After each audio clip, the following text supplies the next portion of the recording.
ইরানের মুসলমানেরা, তাদের সাথে আমাদের আকীদার অনেক ব্যস্তম আছে, কিন্তু তারা যখন ঐক্যবদ্ধ হলো, ইরানের ওলামারা, আয়াতুল্লাহরা যখন ঐক্যবদ্ধ হলেন, তখন আমেরিকার মতো বিরাট পরাশক্তিকে তারা প্রধানত করে ইসলামী রাষ্ট্র, তাদের ভাষায় তারা ইসলামী রাষ্ট্র প্রতিষ্ঠা করতে সক্ষম হয়েছে এবং আমেরিকাকে প্রধানত করেছে। এখানে আয়াতুল্লাহ খমিনীর একটি কথা আমার মনে পড়ে, কি সাহস তার! ইমান আকীদা যাই থাকুক, আকীদার প্রশ্নে আমরা আপোষ করব না, কিন্তু এই কথাটা তো বলতেই পারি।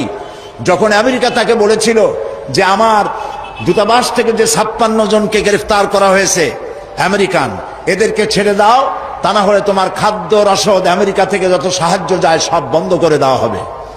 আয়াতুল্লাহ খমেনি জবাব দিয়েছিলেন আমেরিকান প্রেসিডেন্টকে, তুমি কারে খাবারের ভয় দেখাও? যেই জাতির বছরে 1 মাস না খাইয়া থাকা ফরজ, সেই জাতি তোমার খাবারের অপেক্ষা করবে। তোমার মতো কাফেরদের খাবারের কোনো পরোয়া আমরা করি না।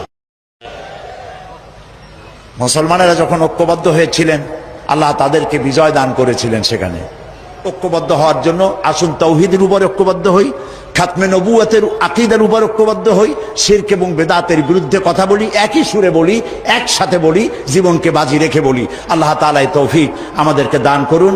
হাদা মা ইনদি ওয়াল ইলমু ইনদাল্লাহ আলাইহি তাওয়াক্কালতু ইলাইহি উনীব। ওয়াসসালামু আলাইকুম ওয়া রাহমাতুল্লাহি তাআলা।